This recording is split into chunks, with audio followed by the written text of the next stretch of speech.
আসসালামু আলাইকুম। হারিয়ে যাওয়া সিম কার্ডের ফুল নাম্বার কিভাবে বাইর করবেন বা ফুল নাম্বার কিভাবে দেখবেন? অর্থাৎ আপনি যদি কোড ডায়াল করে আপনার নাম্বারগুলো দেখতে চান তাহলে কিন্তু আপনি মাঝখানের ৫ টা সংখ্যা কিন্তু দেখায় না। ১ম দিকে ৩ টা সংখ্যা এবং শেষের দিকে ২ টা সংখ্যা সম্ভবত দেখায়।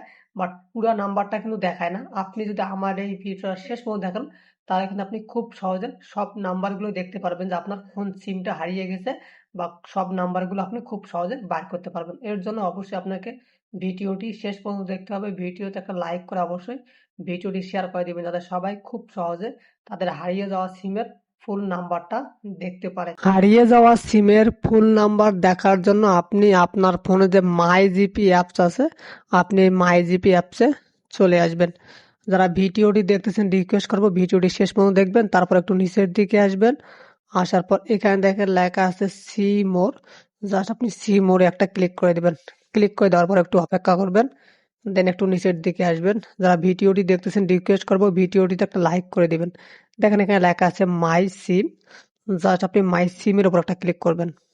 ক্লিক করার পর এখানে দেখেন লেখা আছে যে আপনার এনআইডি কার্ডের শেষের 4টা যে ডিজিট আছে বা সংখ্যা আছে সেটা আপনি বসাই দিবেন। তো আমি আমার এনআইডি কার্ডের শেষের 4টা ডিজিট বসাই দিতেছি।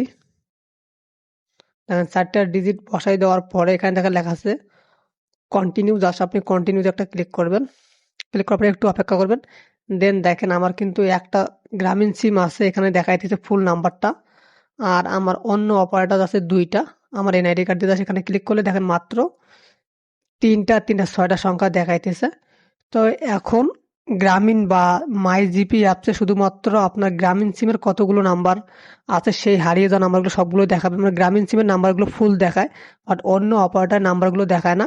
আপনাকে এখন এখানে তো দেখতে পারতেছেন রবি এবং এয়ারটেল। এখন আপনি রবি অ্যাপস এবং এয়ারটেল অ্যাপস থেকে আপনার আপনার এনআইডি কার্ডের 4 ডিজিটের যে শেষের সংখ্যা আছে এটা দিয়ে দেখবেন যে তখন আপনার রবিতে আপনার সব নাম্বারগুলো দেখাবে, রবি এবং এয়ারটেলের সব নাম্বারগুলো দেখাবে।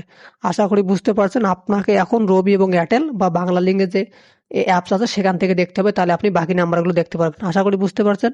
ভিডিওটি ভালো লেগে থাকলে প্লিজ লাইক কমেন্ট করে শেয়ার করে দিবেন। ধন্যবাদ সবাইকে।